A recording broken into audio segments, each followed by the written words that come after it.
どうも、底辺アクアリスト黄昏です。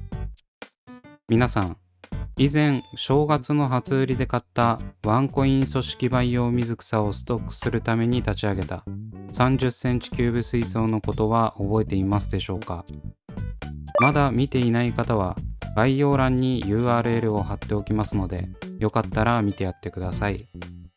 500円という破格の値段で組織培養水草を大量に買ったはいいものの、使い道を全く考えておらず、無理やり30センチキューブ水槽に入れていたんですが、あれからだいぶ変化してきました。今回はそんなストック水槽と化した水槽が大変なことになったんで紹介していきます。というわけで、以前のおさらいを少しだけしていきます。まず、購入した組織培養水草は4つで、うち3つがロタラ SP ハラ、残り1つがオーストラリアンヒドロコティレです。この数の組織培養水草を30センチキューブ水槽に入れるのは結構大変でしたが、なんとか入れることに成功しました。前茎部分にヒドロコティレを植栽し、中茎から後茎にはすべてロタラ SP ハラを植栽しています。植栽プラス注水後の状態がこちら。ヒドロコティレはまばらで、ロタラ SP ハラはまだまだ赤くはなっていません。カップの中に入っていた時はすでに赤いと思っていたんですが、水槽内に入ると全然違いますね。ここまでが以前動画でお話しした内容になっています。まずは立ち上げから7日目の状態。水を張ったはいいものの、フィルターをまだ設置しておらず、とんでもない油膜が発生しています。ただ、水を張っているだけではありますが、割と水草は成長しているかなといった感じ。さすがに油膜もひどいし、CO2 も添加しないといけないので、フィルターを設置しました。フィルターに関してはいつも小型水槽で押しているエデニックシェルトを使います。近くから見るとこんな感じ。ヒドロコティレはまだまだランナーも伸ばしておらず、ただ植えられているといった感じ。ロタラ SP ハラの方は赤とは程遠い色合いをしています。続いて立ち上げから9日目。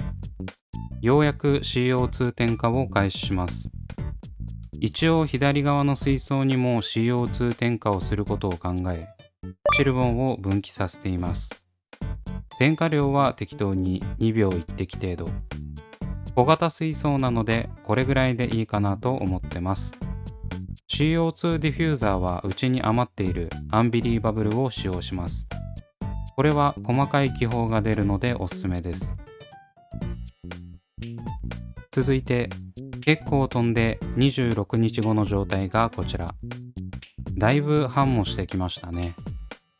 特にロタラ SP ハラの勢いがすごく綺麗な状態を保てています。タンクメイトには油膜対策のブラックモーリーを入れてます。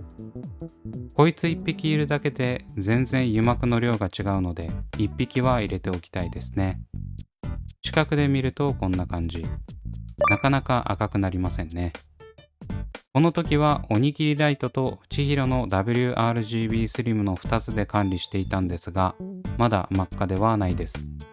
やはりトリミングしてからが本番かもしれませんね。ヒドロコティレはこんな感じ。だいぶ茂ってきました。ほぼソイル全面を覆い尽くしている感じ。まだまだ厚みはありませんが、これでもだいぶ茂み感が出てきてます。続いて38日後の状態。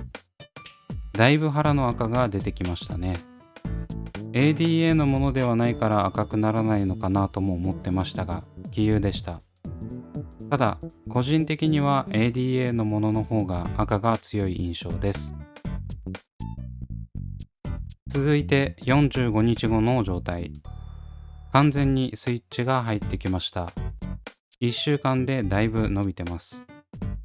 赤色もしっかり出てきており、赤系水草の綺麗さを改めて感じます。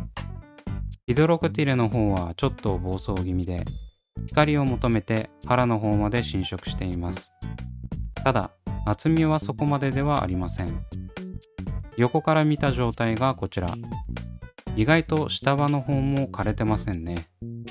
なかなか横から見ないので新鮮ですが、これもまたいい。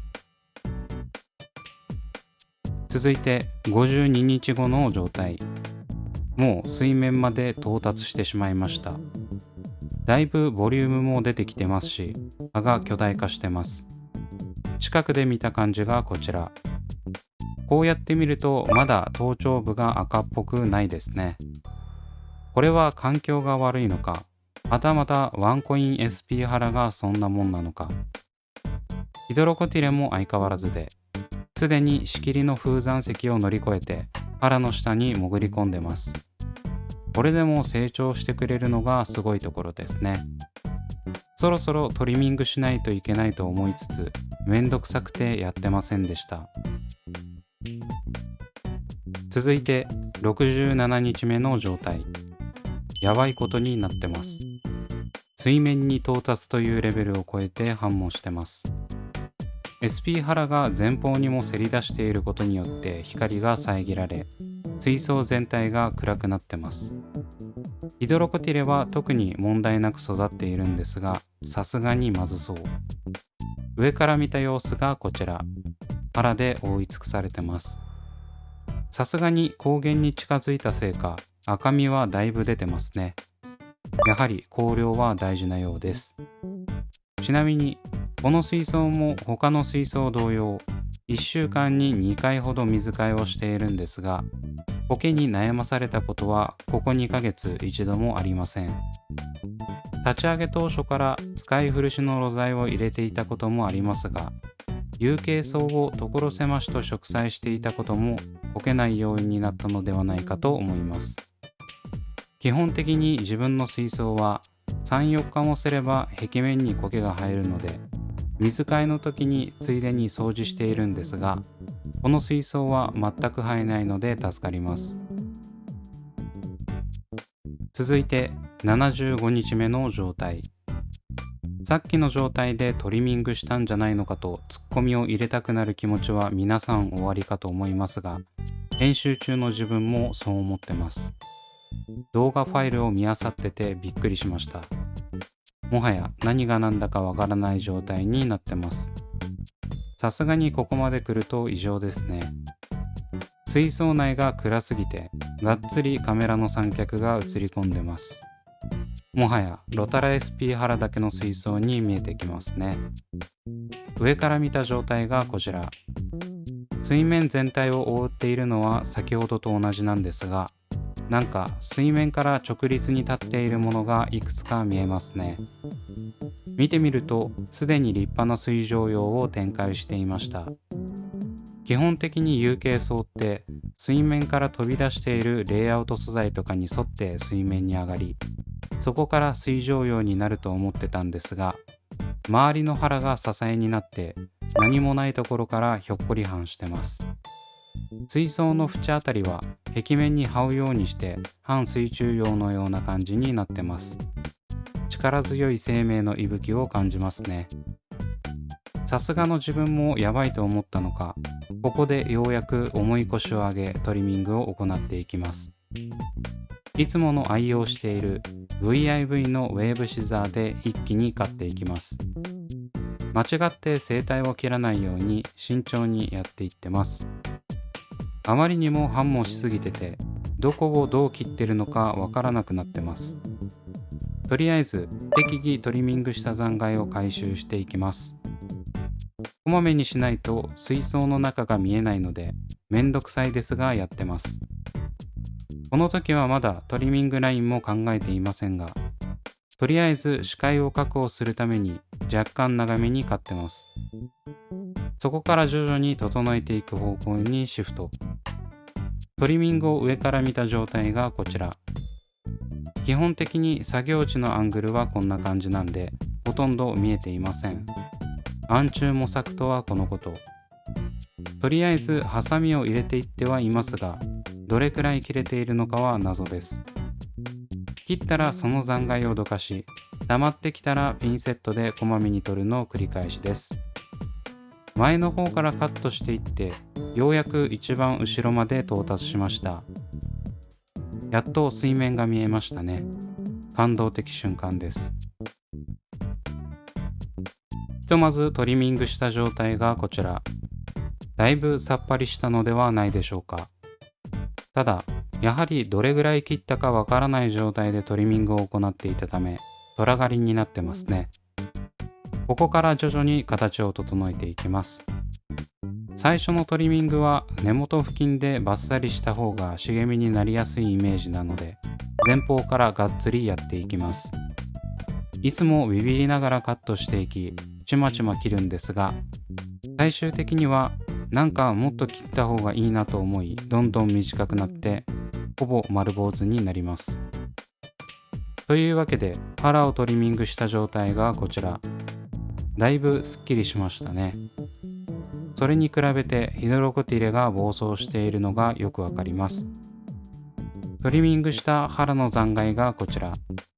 大量になりました。右側は頭頂部を残した残骸で、左は細かく切ったカスの方です。右の方は今後の計画に必要なので取っておきます。あとはヒドロコティレもトリミングを行い、トリミングしたことによって濁ってしまった水をできるだけきれいにするために水替えと定称掃除を行います。これをするだけでだいぶ気持ち的に違いますし、だいたいカットした後は翌日にえげつないくらい水草の残骸が浮いてくるので、ある程度プロホースで取っておくと楽です。すべて終わらせた状態がこちら。だいぶすっきりしましたね。ヒドロコティレの方も厚みがなくなり、腹に至ってはなんかよくわからなくなってます。見てもらったらわかる通り、漏れ出た光が当たる外周部分は青々としているんですが、中心に行くにつれてめっちゃ枯れてます。特にど真ん中はひどく、トリミングしているうちにここだけ剥げてしまいました。ここに差し戻しをしようかと思ったんですが、とりあえずこのままで様子を見たいと思います。やはり早めにトリミングしないと下葉が枯れて大変なことになっちゃいますね。この時はまだ大和沼エビをそこまで入れてなかったので、色は悪いですが、なんとか葉は残ってました。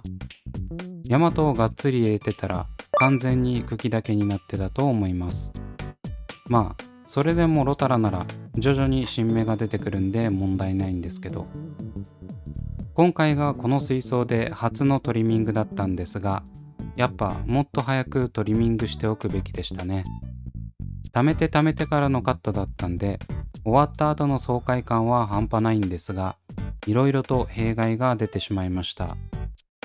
今回植栽している水草はどちらも強健ですぐに伸びるタイプの水草なので、なおさら早めがいいですね。正直レイアウト水槽ではないため、そこまで景観にこだわってはいないんですが、ある程度見苦しくないくらいに維持できればと思います。ただ心配なのは腹の真ん中あたりです。経験上また茂ってくれるとは思いますが、映像で見るよりも状態が結構悪いので、しばらくお祈りしておかないといけません。というわけで今回はここまで。